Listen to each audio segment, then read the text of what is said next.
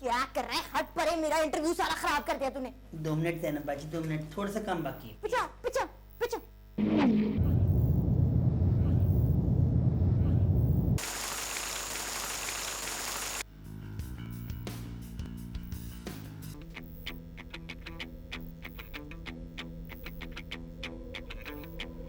जिसे देखो आजकल बात करता है सास बहू के मसले की। अबे क्या पानी का मसला नहीं है क्या? अबे बिजली का मसला नहीं है क्या? हम बात करते हैं गरीब आवाम से कि सास बहू का मसला ही है, ऐसी बनाया हुआ है ये मीडिया वालों ने।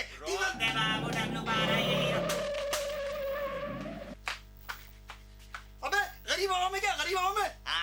ये बता, ये सास बहू का मसला है क्या? बे क्या ये? मैं तुझे सास नजर आता हूँ नहीं बे, तो बहू नजर आता हूँ। नहीं यार। तो मेरे से क्या पूछ रहा है भाई? मैं तो पानी लेने जा रहा हूँ। बंद कर दे यार, बंद कर दे, मेरी बेइज्जती कराता है तू। अबे कैमरामैन बंद कर दे यार इसको।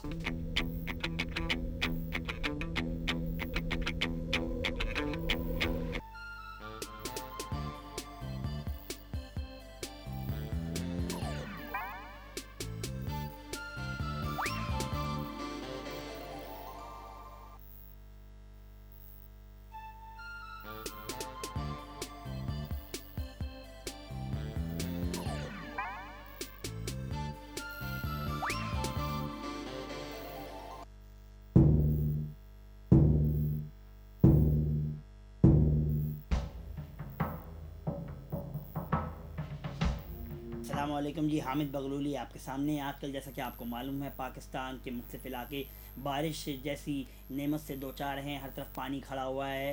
तो हर प्रोग्राम में आजकल आप देख रहे होंगे कि हर प्रोग्राम ने अपने 2 मिनट जो हैं इस बारिश के मसले को दे दिए हैं। हर कोई कीचड़ उछाल रहा है, लेकिन हमें बहुत सारी ईमेल्स मिली जिसमें हमारे फैंस ने हमें कहा, उल्टा सीधा के जो फैंस हैं हमारे, उन्होंने कहा कि आप बारिश के मसले को टच ना कीजिएगा, ड्रैग हो गया ये मसला, बार बार आप टच करेंगे तो कोई इसका मतलब तासुर रहता नहीं है इस मसले का। तो हमने कहा जब सब ने 2-2 मिनट यूज़ किए हैं, बारिश के मसले को यूज़ किया है, कीचड़ उछाला है, तो हम क्यों ना कीचड़ उछालें। हमारे साथ मौजूद हैं नाजिम सालिकुम। नाजिम साहब कैसे हैं आप?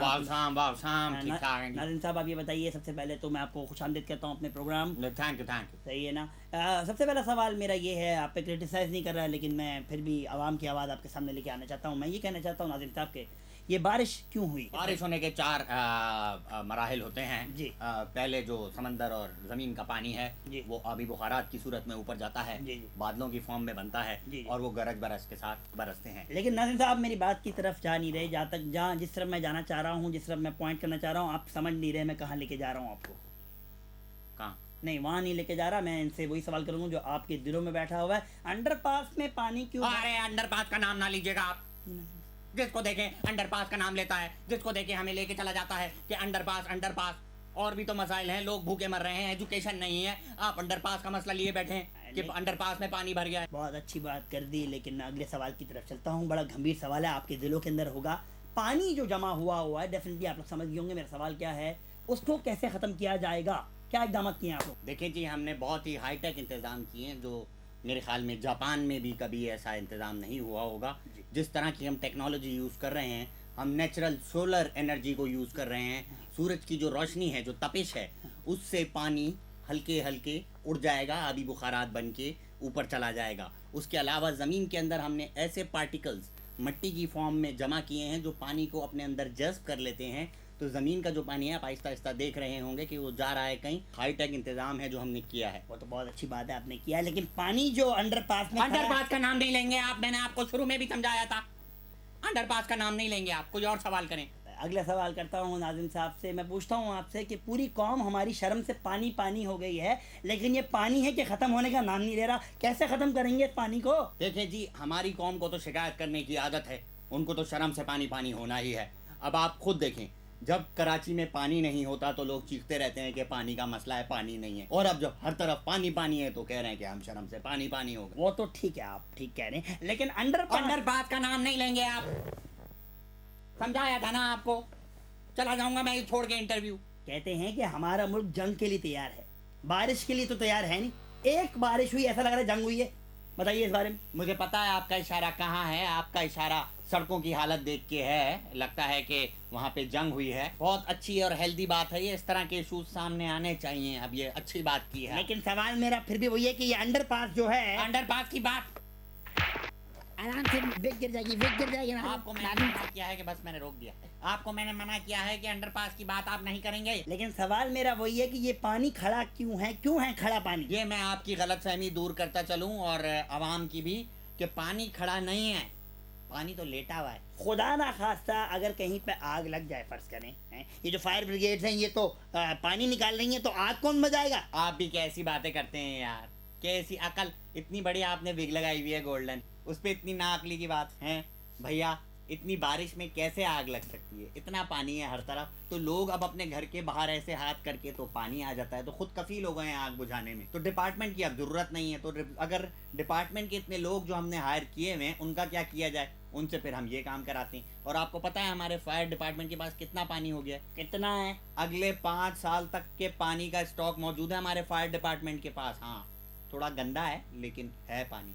अच्छा ये बताइए, अंडरपास का नाम नहीं लेंगे आप। क्यों ना लूं नाम में अंडरपास का? आप नाजिम, मैं आपसे नहीं पूछूंगा तो किससे पूछूं? आमिर से पूछूं क्या? भाईजान मैं नाजिम हूँ, लेकिन मैं यहाँ शहर का नाजिम नहीं हूँ। मेरा नाम नाजिम है। आजकल नाजिम के पास टाइम नहीं है, अमिताभ से ज्यादा इंटरव्यू देता है वो। अच्छा हाँ, इतने ज्यादा इंटरव्यूज हो रहे हैं जो उसके पास टाइम नहीं है। वो नाजिम नाम के उसने लोग रखे हुए, उनको भेज देता है ये नाजिम है। अच्छा, इसी बात के साथ प्रोग्राम नाजिम गायब हो में से अब्दुल बगलोल बतूता को इजाज़त दीजिए। अल्लाह हाफिज।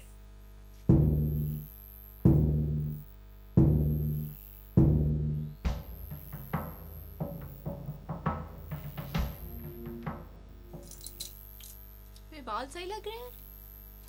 Oh, hello. I used to be a model before. A very successful one, but then I thought that I have so much talent, I must come on TV as well. मेरे pimple तो नहीं नज़र आ रहे हैं? Powder ही लेके ला के ज़रा puffing कर दें please. So I used to be a model before and I was so successful. Today we're going to talk about a band called Uchakke, and the best thing is that they feature the top model in their videos. That's me, myself. So I used to be... आप हारते क्यों हैं? यानी पिछली दफ़ा भी ये हुआ कि आप वर्ल्ड कप हारे तो आपने कहा जी हम ओलंपिक्स की तैयारी कर रहे थे, वो क्या वजह थी? और आज जब आप ओलंपिक्स हारे थे तो आपने कहा था कि जी हम उसकी एशियन गेम्स की तैयारी कर रहे थे, वो क्या चक्कर था? अब आप इसी, लेकिन आप ये बताएं कि आपसे एक सवाल ये है कि हॉकी का क्या फ्यूचर है? हॉकी का तो पास तो हमें मालूम है कि बहुत अच्छा था, पहले माशाल्लाह हमारी हॉकी टीम और हमारा कौमी खेल भी है, इसका फ्यूचर क्या है? फ्यूचर की आप फिक्र अगर करेंगे तो फिर आप अपने गेम को आगे बढ़ा सकते हैं, ये बात तो सभी लोग जानते हैं। तो आप ये बताएंगे आप इसके फ्यूचर को कहाँ देखते हैं आज से 5 साल बाद हॉकी के? यहीं पे देखते हैं या कहीं किसी ग्राउंड में देखते हैं या इंटरनेशनल लेवल पे कहीं देखते हैं, या आपके ख्याल में क्रिकेट की जगह लेगी हॉकी कभी? मेरे ख्याल में क्रिकेट की जगह ले भी सकती है अगर आप मेहनत करें, लेकिन ये तो वही बात हो गई कि आप बॉक्सर से कहें कि जी आप क्या क्रिकेटर की जगह ले सकते हैं कि नहीं? ज़ाहिर है एक बॉक्सिंग एक छोटा गेम है, उस पर इतनी तवज्जो नहीं दी जा रही, लेकिन जैसा कि आप हॉकी देख रहे हैं उस पर थोड़ी बहुत तवज्जो भी दी जा रही है, लेकिन उसके जो लोग हैं, जो उसके प्लेयर्स हैं, वो बस निकरे पहन के इधर उधर भागते रहते हैं, उनको ज़्यादा काम नहीं है। इसकी क्या वजह है? मेरे ख्याल में आप वजह क्या बताएंगे, क्योंकि अब हमारे शो का टाइम ही ख़त्म हो चुका है। अगले